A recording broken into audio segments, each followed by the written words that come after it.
Saan to? Finish na. Alyansa ni PBBM umatras. Lahat na alarma sa kilos Duterte, panalo na.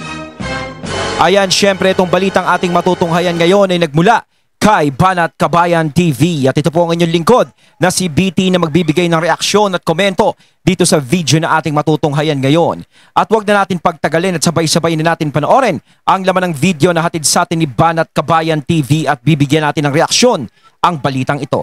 Pasok! Patunay na sumuko na ang mga kaalyado ni BBM. Nakaw! Pambihira. Sumuko na. Ayun, syempre bago natin simulan ng video ito, nais ko nga pala magbigay ng credits dito sa boses na madidinig natin ngayon at bibigyan ng reaksyon. Walang iba kundi si Coach Oli. Syempre suportahan natin yan si Coach Oli. Syempre bisitahin nyo rin ang kanyang YouTube channel mga katunay. Coach Oli, suportahan natin yan.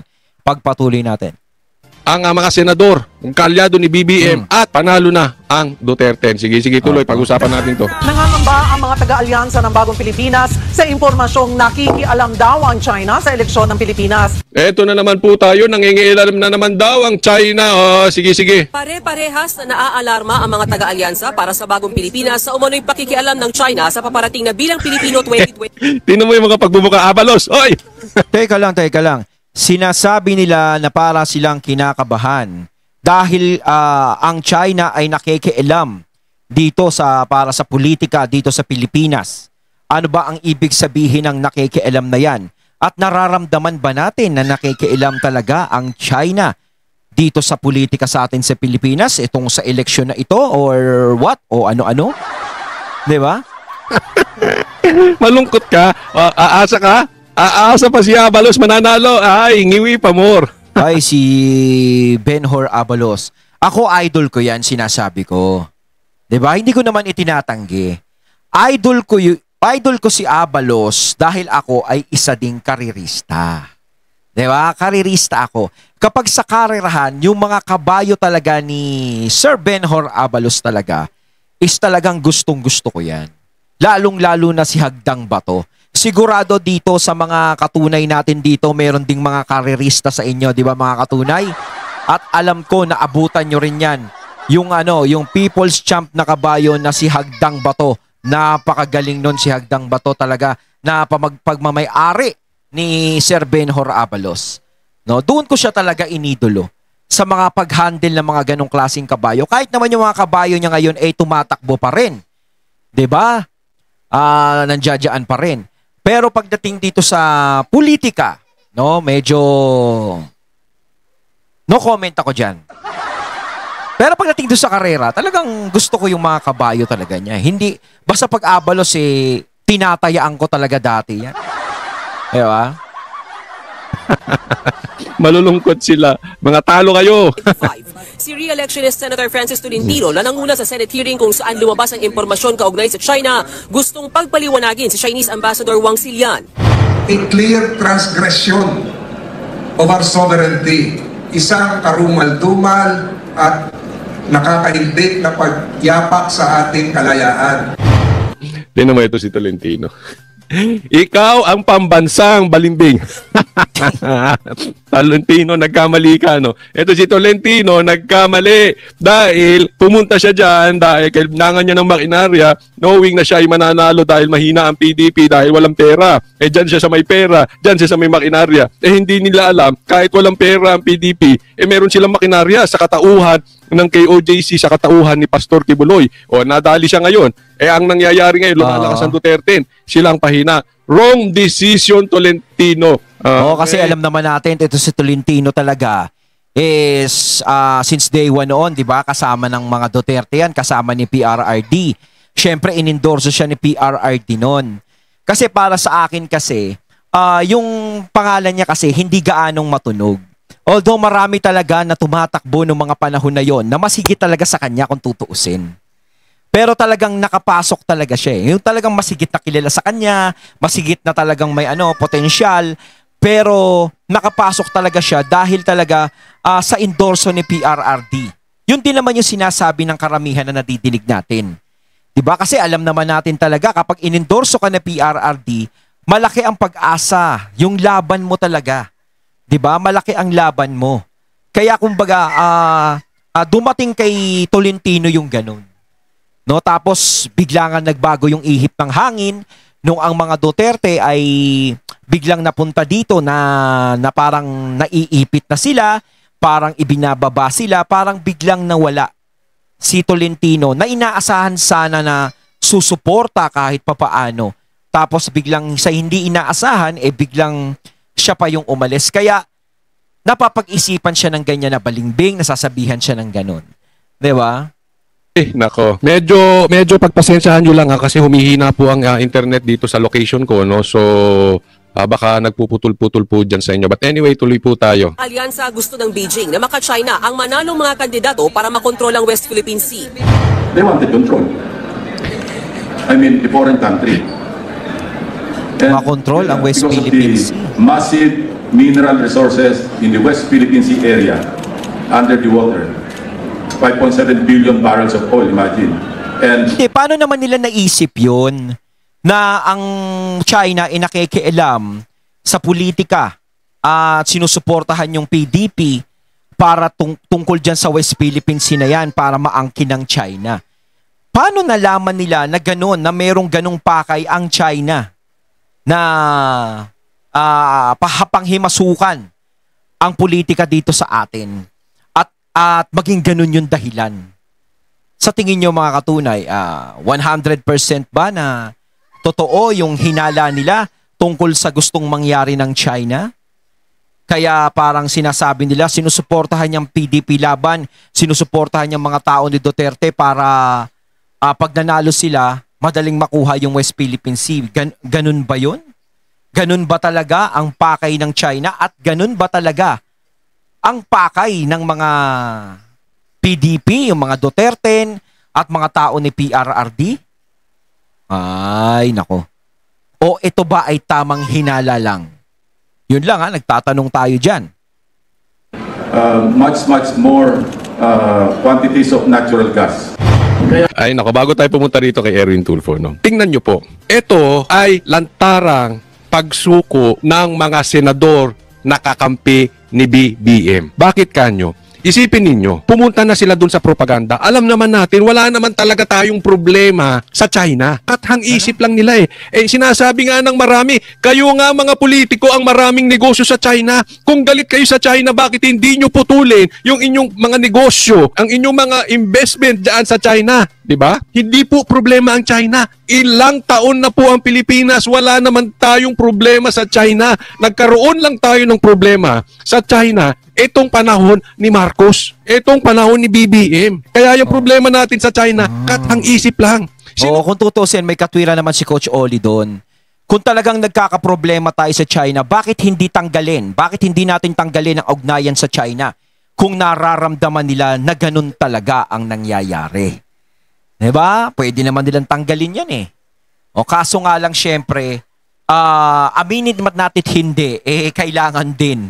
No, kailangan din ng ng China kahit papaano.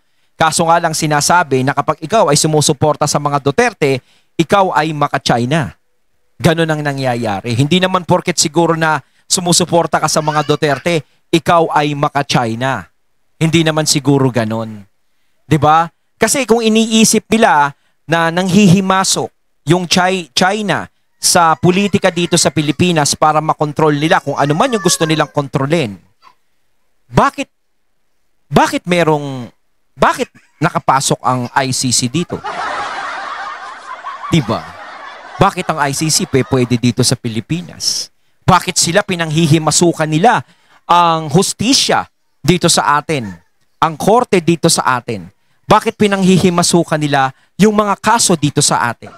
Na hindi naman nila dapat panghimasukan dahil alam naman natin na wala na tayong sa kanila. Diba? Parang ganun lang yan Sino ba ang sumakop sa Pilipinas? Amerika ba o China? Sino ba ang may base militar sa Pilipinas? China o Amerika? Sino ba ang may EDCA sa Pilipinas? China, Amerika? Sino bang pakialamero? Sino bang nang-aapi sa Pilipinas? China o Amerika? Sino bang maraming binuntis na mga Pilipino? May mga Pilipina? Amerika o China? Di ba? Sino bang maraming ginaasa dyan sa mga militar nila? Kasi hindi naman natin sa dinidepensa yung China. Tayo ayaw talaga natin ng ginagawa ng China noon. 'Di ba? Yung ginagawa diyan sa West Philippine Sea. Siyempre, kung ano ang atin, yun ang ipaglaban natin. Pero tama din, may punto din si Coach Oli tungkol diyan. Hindi pa natin nabalitaan ng China na may sinasakop na mga ganyan-ganyan. Lalong-lalo na hindi naman tayo pinahirapan ng China simula nung unang panahon pa ng mga bayani natin. 'Di ba? So, talagang yung sinasabi ni Coach Oli, dyan, yung Amerikano, yung mga ganto, ganyan. Meron pa nga mga Hapon, di ba? Dati panahon ng Hapon. Kalaban ng mga Pilipino yan. Mga ganyan, di ba? Pero yung China, hindi natin nadinig na naging kalaban ng mga Pilipino yung China. Kasi, alam nyo yung China, para sa akin, ang tingin ko sa kanila, mga business-minded lang. Di ba kahit ng mga unang panahon, puro business lang talaga yung ginagawa nila. Di ba? Mahilig sila sa mga kung paano kikita ng pera. Mahilig sila sa mga hassle. Sino? Diba? Nagiging realistic lang po tayo. Kathang isip lang yan ni BBM or dahil kinakalaban niya ang China at alam natin ang punot dulo nito. Hindi po pro-China ang Duterte. Hindi po kami pro-China. Gumagawa lang ng kwento etong timbangag dahil pag binanggit mo ang China, ididikit sa Duterte. Ngayon, punta tayo ngayon sa issue. Ito na yung last kura nila. Nararamdaman nila malakas ang Duterte. Kasi hindi naman kailangan banggitin ito ng mga senador nakakampi ni BBM. They are intelligent enough to know na wala naman talaga tayong problema sa China. Hindi, kahit papaano nararamdaman nila yung lakas ng PDP, ng Duterte. Lalong-lalo na syempre nasama pa dyan si Senator Amy, nasama pa dyan si Camille Villar sa mga in-endorse. No? Although hindi naman sila yung Duterte, hindi sila kasali doon. Pero kasama sila sa panig ng mga Duterte. At syempre, nadagdag pa dyan si Ariel Quirubin, nadagdag pa dyan si Gringo Hunasan. Mas tumutunog eh. At isa pa, talagang nakuha ng mga side ni Duterte ang ng tao, atensyon ng mga tao. Simula nung si PRRD ay dinala sa ICC. Yun yung pagkakamaling naging move nila sa ginawa nila. Kaya nagkaroon talaga ng simpatsya doon sa side ng mga Duterte. No? Para kasing dito may pinatunayan kayo na hindi maganda. 'Di ba? Dahil alam nyo naman kasi, no, kung iisipin nyo talaga ng paulit-ulit sa isip nyo, na ang mga Duterte ay hindi talaga basta-basta din. Dahil yan, ay talagang meron ng pundasyon yan. May pundasyon ng naipon dyan. Meron ng mga sumusuporta dyan. Sana inisip nyo muna, bago kayo gumawa ng isang hakbang, no, inisip nyo muna ng paulit-ulit ano ba ang kahihinatnan ng gagawin natin. Kapag gumawa tayo ng hindi maganda dito o gumawa tayo ng isang hakbangin na ang daming supporter niyan. Baka mamaya magalit sa atin, lalong-lalo na mag-e-eleksyon. Sana inisip na lang yung ganun. Diba, nagbibigay pa ako ng tip kahit papaano. Sana ganun na lang. Kaso nga lang, syempre, sinunod yung gusto para, siyempre may mga lumalabas na, kaya daw pinahuli si PRRD para humina ang PDP laban, para walang mag-endorso, tas meron pang mga nagko-comment na, kaya pa ganyan-ganyan si PRRD, kaya hinuli para hindi maging mayor dyan sa Davao at iba ang May mga chismis na ganung lumalabas, pero hindi ganun ang naging resulta. Hindi ganun ang naging kinalabasan. Bagkos sa nangyari kay Duterte, lalong kumapit yung mga supporter ng Duterte at lalong naglalabasan. Kaya kahit papaano talaga, kahit makita mo yung mga yun, doon pa lang is parang kakabahan ka na talaga eh. Di ba parang, ano ba to? Di ba ginawa na natin lahat, ginawa na lahat sa kanila, ang sasama na ng mga sinasabi sa kanila, pero bakit ang mga tao ay patuloy pa rin kumakapit sa mga Duterte at hindi bumibitaw? Di ba dapat nga bumibitaw na nababawasan na, pero patuloy pa rin na sumusuporta sa kanila. Lalong-lalo na yan si Tolentino. Galing yan sa kampo ni Duterte. Alam niya, kathangisip lang yung China nila. Bakit ngayon sila nagsasalita ng China? Ito ay lantarang ebidensya na panalo na ang Duterte. Sumusuko na kayo? Sumusuko na kayo kaya pumupunta na kayo sa propaganda. Kaya sinasakyan na ninyo ang propaganda ni Marcos. Dahil ididikit ang China kay Duterte at dapat wag niyong iboto ang Duterte. Diba? So parang ganito yung mangyayari. No, parang kapag binoto niyo yung mga ni Duterte, naku, yung West Philippine Sea mawawala sa atin. Parang gano'n, no? Parang na.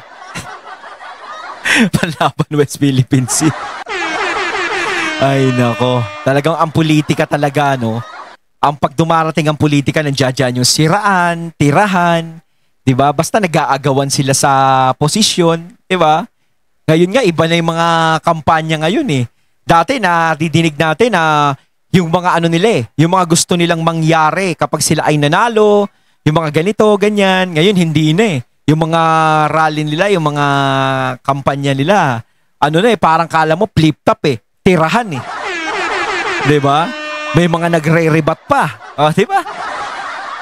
Ay pagsuko ninyo sa laban. Desperado na kayo. Sa madaling salita, sa salitang Pilipino, kapit patalim na kayo. You have no choice. It's either masasaksak kayo o kakapitan ninyo na ang patalim para kayo hindi masaksak o kakapitan nyo na ang patalim para kayo makakain.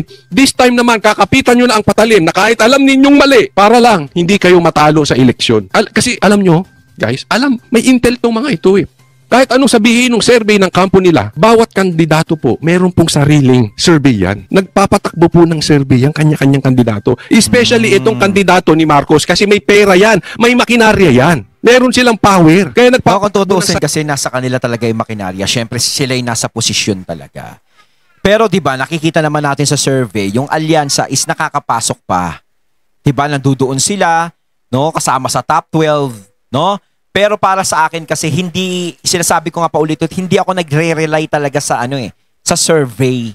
'Di ba? Survey lang 'yan ng mga mangilang-ilang tao. Pwede nga lang makipag-usap ka sa mga kilala mong tao parang ganun lang tapos hingan mo sila ng opinion kung sino iboboto nila. Talagang diyan magtutuos talaga pagdating ng eleksyon. Kasi kung ikaw kinakabahan ka, alam mong nandoon ka sa top 12 pero isa ka sa kinakabahan, bakit ka kakabahan? 'Di ba? Ibig sabihin nun, hindi ka din nagtitiwala sa survey. Kahit sabihin natin nandoon yung pangalan mo sa survey. Iba pa rin talaga yung tunay na eleksyon. Nandoon talaga yung paghuhukom talaga. No? Doon talaga malalaman yun ang final dahil buong Pilipinas talaga ang boboto dun.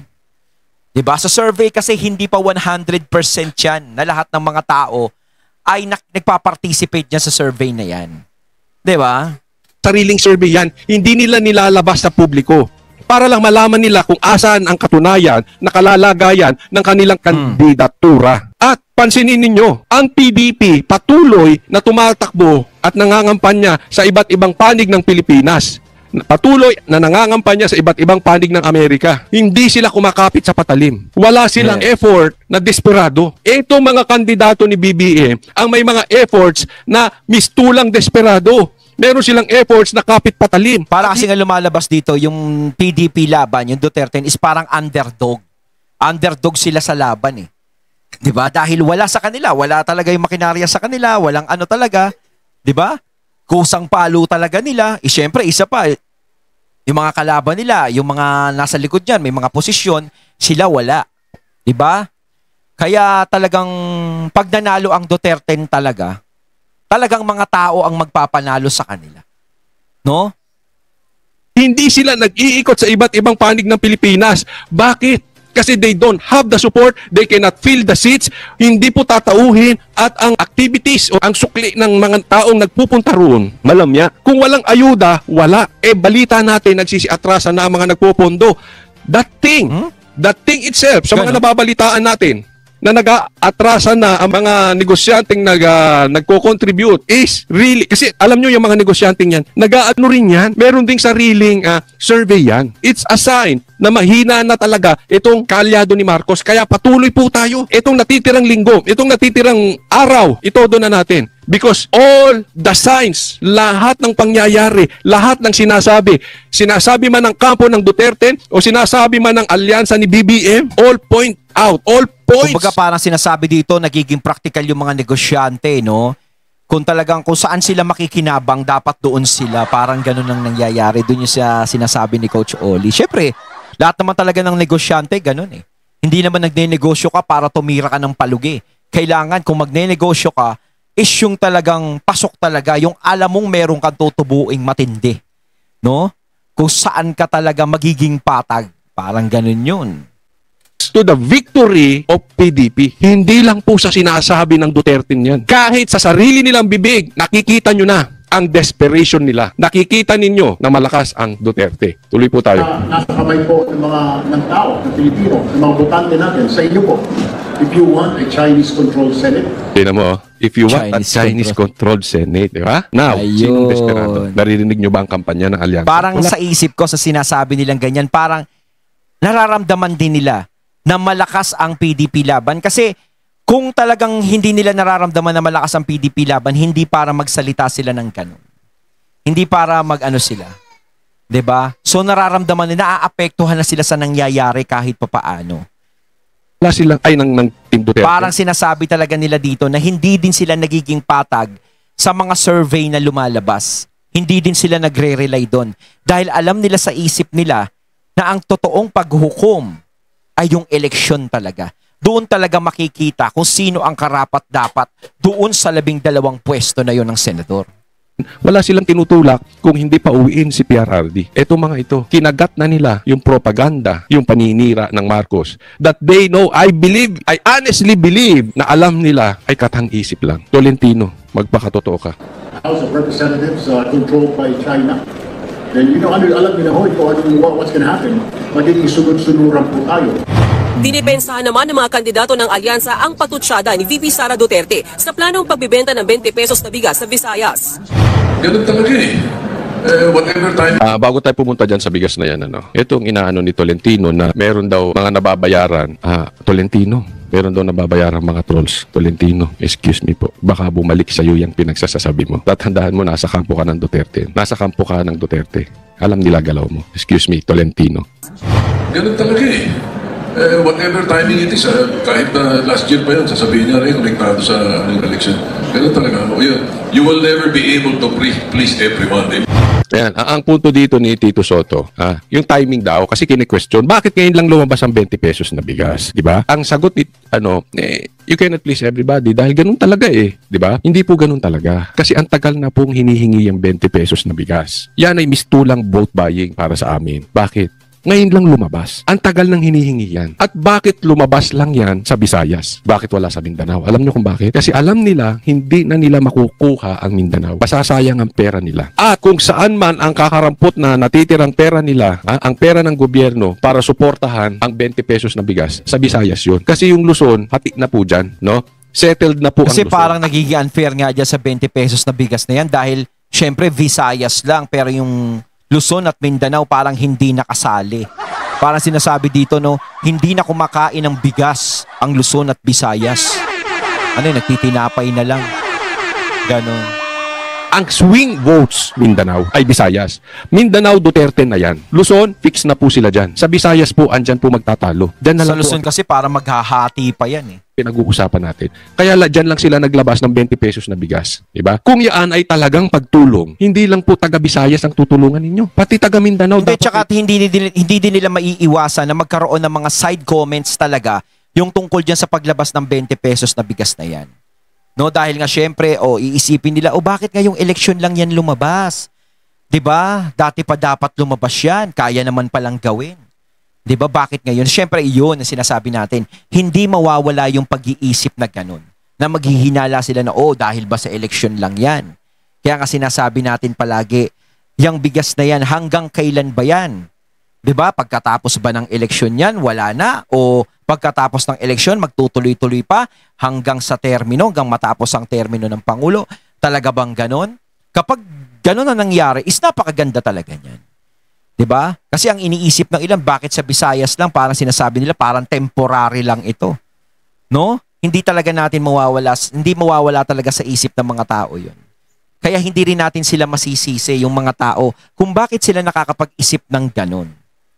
May 20 pesos na bigas. Pati Luzon dapat may 20 pesos na bigas. Yung mga taga Visayas lang ang tutulungan ninyo? Sila lang ang Pilipino? O parang sila na yung kumakain. Lang ang gusto ninyong boto. Alam mo, syempre, I understand Tito Soto. No? I am nothing against him. Syempre, yan. Kahit naman ako, hindi ako against kay Tito Sen. No? Love ko pa din yan kahit nandiyan dyan sa alyansa yan. Sinasabi ko nga kung bakit. Diba? Dahil nga sinasabi ko, ulitin ko, isa ako sa nakipaglaban sa karapatan ng TVJ dyan sa pangalan ng Itbulaga. Diba? sabihin niya. Pero ako naniniwala, alam niya sa sarili niya that the timing is bad. Mali talaga. It's too late, too little. Ang tagal ng hinihingi, ngayon lang nilabas, tapos kakaunti pa, Visayas pa, tapos Visayas pagkain pa lang. ng aso. Di ba? Yung bigas daw, pagkain ng aso. Able to please everyone. Sasabihin mo ba sa mga tao, after the election na lang kung ko lang ibibigay yung yung murang bigas kasi Ito, okay. Ang punto nitong si Binay, no? Ikaw nangingitim. Huwag ka nagsisinungaling, baka mangingitim ka. Gaya ng tatay mo. Hindi, si Binay kasi sinabi niya, after the election na lang, doon na lang namin ibibigay yung 20 pesos na bigas. Parang mali naman po yung sinasabi niyo, ma'am. Pwede naman po, di ba, na dapat, noon dati pa, wala pang eleksyon. Di ba? Yun ang mali sa sinabi ni ma'am, na sinasabi, bakit parang hindi natin ibibigay ngayon? Dapat sa susunod pa, parang ganon? Sasabihin natin pagkatapos sa eleksyon. Pwede naman po, di ba? Wala pang eleksyon. Dumaan po ang 2022, 2023, 2024, bakit ngayon lang pong 2025? Di ba? Pwede ka rin pong sabihan ng mga tao ng ganon. Di ba? Pwede ka din nilang tanungin. At isa pa, syempre, bakit sa Visayas lang? Di ba? No? Ito ang punto niya, no? Ibig nyo bang sabihin, wag muna kayong kakain ng bigas kasi eleksyon. So wag muna namin ipamigay after the election. Ipamigay. Wag na muna tayo magbenta ng 20 pesos na bigas dahil eleksyon no? So after the election na lang. Di ba? Ibig sabihin, wag muna kayong kumain. Hindi po. Bakit? Binay. Ang tagal na po. Ito kung nag-iisip ka mabuti, itong 20 pesos na bigas is not a matter of life and death. White Because if pigeon. that is a matter of life and death, patay na ang mga taga-Visayas. Bakit ngayon nyo lang ibibigay? Dapat matagal na may 20 pesos dyan sa Visayas. Kasi madami hindi naman po ito naghahangad emergency, ng bigas na Binay. yan. Sana naman bilang senador nag-iisip kayo. Hindi yung pwede sasabihin mo na, gusto nyo after na kayo kumain. Hindi po. Dahil at tagal-tagal na nila Ilang taon na silang hindi nakakakain dyan ng sakto, ng tama. Buhay naman sila, di ba? So hindi po ito yung emergency. Dahil kung emergency, late na kayo. 3 taon na buhay naman sila ng kakapiranggot ang bigas na kinakain nila dahil sa sobrang mahal at hindi na ibigay yung pangako ng boss mo. A desperation move. That is a desperation act by the government and that is an admittance na malakas ang Duterte at sila ang mananalo. Kaya desperado na sila. Ayon, at ating natunghayan ng video na nagbula kay Banat Kabayan TV at syempre natunghayan natin ang boses na yon na nagbula kay Coach Oli. Kayo mga katunay, anong masasabi nyo tungkol dito? Comment lang po kayo sa comment box. So once again, I'm BT and I'm out. Peace.